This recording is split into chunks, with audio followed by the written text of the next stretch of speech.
Question चल रहे हैं, रनिंग पर है या स्टॉप है। अगर जिसके भी चल नहीं रहे कंटिन्यूटी बनाए रखिए, एपी के क्वेश्चन करते रहिएगा, क्योंकि ऐसा है अगर आप बीच में जरा सा भी अगर आप इसको गैप दे दोगे तो आपकी समझ से बाहर होनी चीज़ें शुरू हो जाएंगी, तो इसलिए कंटिन्यू रहेगा। ठीक है, अभी मैंने आपको एक मेरी लास्ट वीडियो थी उसमें मैंने एक फर्स्ट क्वेश्चन से आपको इंट्रोड्यूस करवाया था किस तरीके से इस टाइप के क्वेश्चन आप अटेम्प्ट कर सकते हैं। फिर सेकंड क्वेश्चन देखते हैं, अब हम लोग स्क्रीन पर देखिए, आप देख सकते हैं बोर्ड पर सेकंड सॉल्यूशन लिखा हुआ है, सेकंड क्वेश्चन है, इसका सॉल्यूशन हम लोग करते हैं। जैसे देखिए क्या है, इसमें बोला था taxi fare after each kilometre when the fair is ₹15 for the first kilometre, मतलब शुरू के किलोमीटर के लिए वो 15 रुपये चार्ज लेता है, फिर ₹8 फॉर ईच एडिशनल किलोमीटर। जैसे जैसे आप एक किलोमीटर चलते चले जाएंगे वैसे वैसे वो 8 रुपये आपके एड करता चला जाएगा। ठीक है, बात समझ में आ रही है। तो उसने बोला शुरुआत में वो 15 रुपये आपसे लेगा, शुरुआत में लेगा। तो शुरुआत की वैल्यू क्या होती है, हमारी जो सीक्वेंस चलती है वो क्या चलती है, A1 A2 A3 dot dot dot ऐसी तो चलती है। तो शुरुआत कर दिया उसने, A1 दिया, दैट मींस A1 उसने क्या बोला 15 रुपये लेगा। तो A1 क्या होता है, A ही तो होता है, मैंने बताया था A1 क्या होता है, A ही होता है। तो ₹15 हो गए। ठीक है, नेक्स्ट उसने बोला है 8 रुपये वो ले लेगा एडिशनल चार्ज, फिर उसके बाद वो लेता चला जाएगा। तो 8 रुपये लेगा, तो अब एडिशनल चार्ज मतलब उसने B दे दिया आपको A2, कैसे पता चला, क्योंकि उसने बोला है ईच किलोमीटर पे वो 8 रुपये लेगा। 1 किलोमीटर चले 8 रुपये, 15 में 8 प्लस करवा देगा। फिर चले नेक्स्ट किलोमीटर चले, फिर जो 15 में 8 थे उसमें 8 और प्लस करवा देगा। तो क्या हो रहा है, 8 का गैप आ रहा है, तो इसलिए 8 रुपये क्या हो गया यहाँ पे डी हो गया। क्यों, क्योंकि हमारी सीक्वेंस कैसे बनती है, A प्लस डी है ना, फिर A प्लस 2D ऐसी तो बनती चली जाती है। तो A क्या है 15 में वो 8 रुपये फिर प्लस करवा देगा, तो कितना हो जाएगा 23 रुपये। फिर 23 रुपीज़ में फिर वो 8 फिर से प्लस करा देगा, कितने रहेंगे 31 रुपीज़, फिर 31 रुपीज़ में फिर से वो 8 प्लस कर लेगा, तो 39 रुपीज़। इस तरीके से आपकी सीक्वेंस जो है वो चलती चली जाएगी, तो वो एडिशनल चार्ज 8 रुपये लेते चला जाएगा। ठीक है, आई होप आपको ये सीक्वेंस समझ में आई होगी। ठीक है, आगे चलते हैं, आगे की कुछ क्वेश्चंस करते हैं। थर्ड देखिए, थर्ड बहुत अच्छा क्वेश्चन है, छोटा क्वेश्चन है बट कंफ्यूजिंग क्वेश्चन है, बच्चों से अटेम्प्ट नहीं हो पाता है। ठीक है, तो चलिए हम लोग अब आगे करते हैं। ओके, सॉल्यूशन थर्ड पर चलते हैं। देखिए सॉल्यूशन थर्ड क्या है,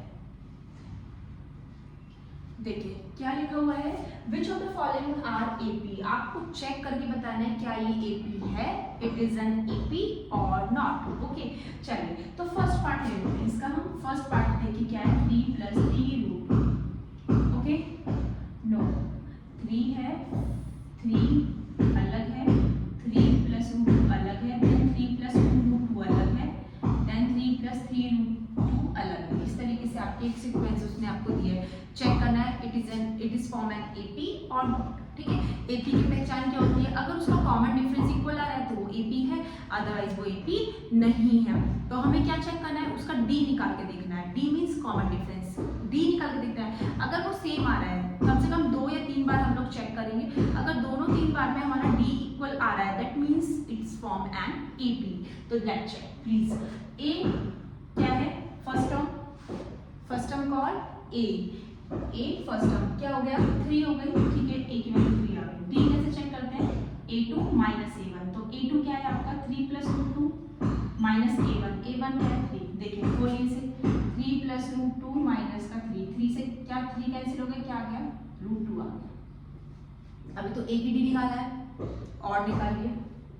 अब क्या करेंगे, A3 - A2 माइनस का A2। ठीक है, चलिए क्या है 3 + 2 √2 माइनस का 3 माइनस का √2। देखिए 3 से तो 3 फिर से कैंसिल हो गया।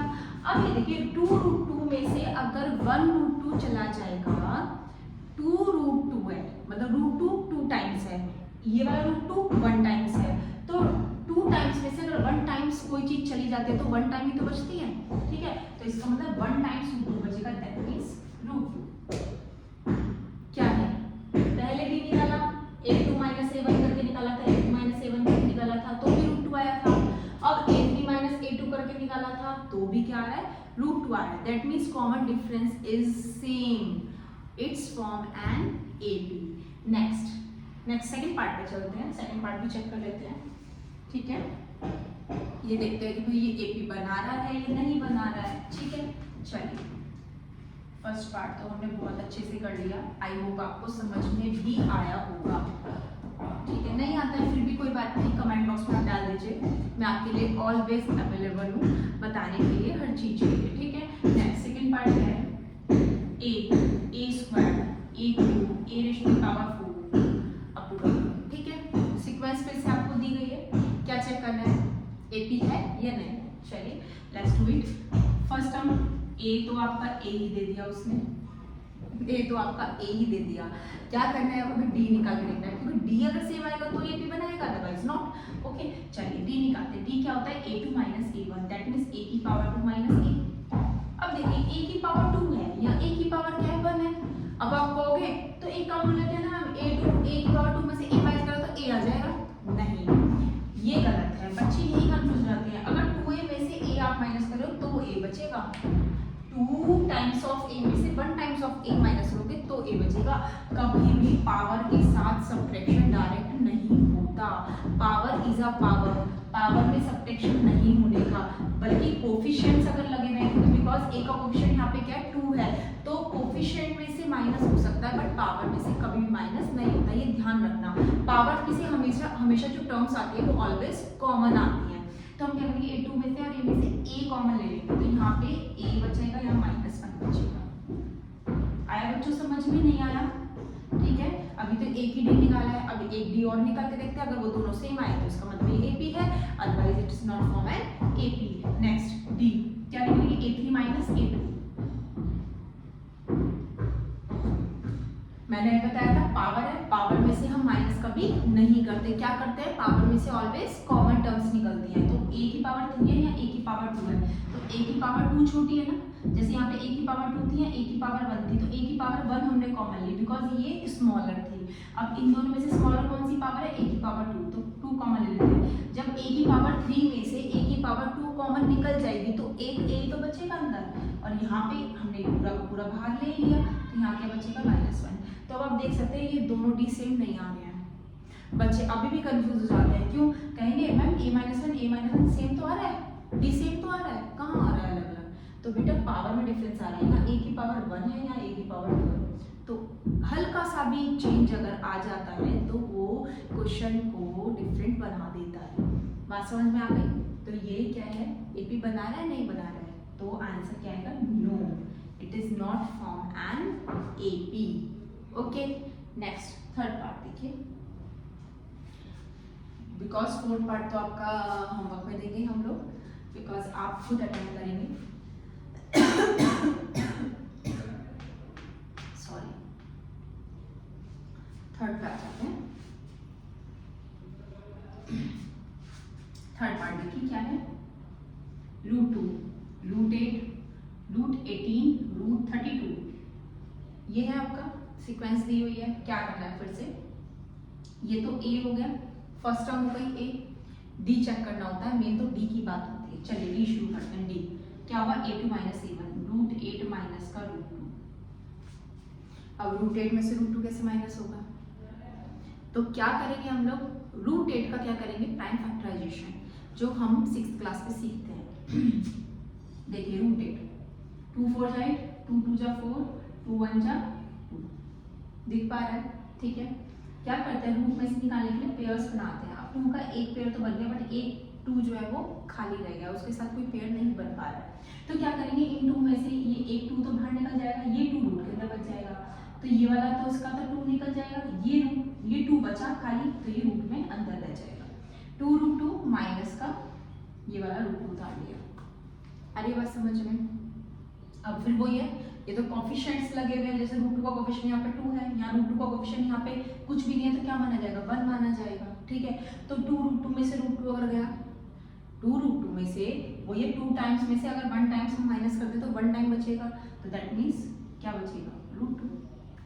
अगर अभी भी नहीं समझ में आ रहा है तो इसका एक मेथड और है मेरे पास, क्या है, यहाँ √2 है, यहाँ √2 है, √2 हम कॉमन ले लेते हैं, √2 हमने दोनों में से कॉमन ले लिया, यहाँ से क्या बचेगा 2 माइनस, यहाँ से क्या बचा 1, 2 माइनस 1, 2 में से 1 माइनस करा तो क्या आएगा, 1 ही तो आएगा, तो 1√2, और 1√2 का मतलब क्या होगा बच्चों, √2। आया समझ में? ठीक है, एक और निकालते हैं। नेक्स्ट बी क्या होगा, a3 minus a2, root 18 minus का रूट 8। रूट 18 को क्या लिख सकते हैं बच्चों, 2 9 जा 18, 3 3 जा 9, 3 1 जा 3। तो 3 के तो पेयर बन गए, उसमें कोई इशू नहीं है, बट 2 क्या बच गया, खाली सिंगल बच गया, इसका कोई पेयर नहीं बन पा रहा। तो ये 3 तो रूट से बाहर आ जाएगा, लेकिन जो ये 2 बचा ये तो क्या है, रूट के अंदर ही रह जाएगा क्योंकि इसका कोई पेयर नहीं है। रूट 8 को मैंने अभी बताया था, रूट 8 को मैंने क्या लिखा था बच्चों, 2 रूट 2। तो इसलिए अब हम डायरेक्ट लिखेंगे, हम बार बार प्राइम फैक्टराइजेशन नहीं करेंगे बिकॉज बोर्ड में हमारे पास टाइम बहुत कम होता है, और ये तो वैसे भी आपके 1 मार्क के MCQs में आ सकते हैं। अभी आपको लग रहा है कि लेंथी है, हम कैसे करेंगे, but practice makes a man perfect. ये आपने एक पढ़ा है मुहावरा, तो उसको क्या करेंगे, उसको हम अप्लाई करेंगे। तो इसलिए हमें क्या करना है, हमें प्रैक्टिस करनी है, मोर देन मोर प्रैक्टिस। तो वो हमें क्या करेगी, क्वेश्चन को इजी बनाएगी। ठीक है, चलिए 3 रूट 2, फिर से वही रूट 2 हम क्या कर लेते हैं, कॉमन ले लेते हैं। यहाँ से बचेगा 3 माइनस 2 ब्रैकेट में, 3 माइनस 2 मतलब 1, और 1 रूट 2 मतलब रूट 2, अगेन 3 रूट 2 आ गया। तो क्या होगा, डी यहाँ पे भी सेम है, यहाँ पर भी सेम है, बोथ आर सेम। तो दैट मीन्स यस, इसका आंसर क्या है, yes it's from an AP. तो क्या हुआ था, फर्स्ट क्वेश्चन का भी हमारा यस था आंसर, सेकंड का नो था, थर्ड का फिर से हमारा यस आ गया, फोर्थ का आपके लिए क्वेश्चन ये क्या होगा, इट्स योर होमवर्क क्वेश्चन। तो ये आप होमवर्क में करिए क्वेश्चन, और फिर मुझे बताइए यस और नो में कमेंट बॉक्स में डालना कि इसका आंसर यस है या नो है। मैं फिर नेक्स्ट वीडियोस में आपको इसका आंसर बताऊंगी कि इसका आंसर यस था या नो था। अगर मेरी वीडियोस आपको अच्छी लग रही है तो प्लीज़ बच्चों मेरी वीडियोस को लाइक एंड सब्सक्राइब ज़रूर करिएगा, फ्रेंड्स को भी शेयर करिएगा, ठीक है, जिससे सभी को हेल्प मिले। जो भी 10th स्टैंडर्ड में है, जो पढ़ना चाहता है, ऑनलाइन पढ़ना चाहता है, फ्री ऑफ कोर्स करना चाहता है, तो वो मेरे कोर्स के साथ जुड़िए। वहाँ पर आपको सारी वीडियोस फ्री मिलेंगी, सारे चैप्टर्स की वीडियोस मिलेंगी, तो जिससे आप इजीली पढ़ सकते हैं। ठीक है, तो प्लीज़ मेरे चैनल को सब्सक्राइब ज़रूर करिएगा। सब्सक्राइब करने से आपको एक फ़ायदा ये होगा कि जो भी मेरे लेटेस्ट वीडियोस होंगी वो आपको अपडेट होती रहेंगी। जैसे ही मेरी वीडियो चैनल पर डलेगी तुरंत आपको वो अपडेट मिल जाएगा, एकदम क्लिक हो जाएगा कि हाँ वीडियोस डल रही है। तो मेरे चैनल का नाम है वैशाली अग्रवाल क्लासेस, आप यूट्यूब पर सर्च कर सकते हैं, आपको वहाँ से सारी वीडियोज़ मेरी मिल जाएंगी। Thank you very much.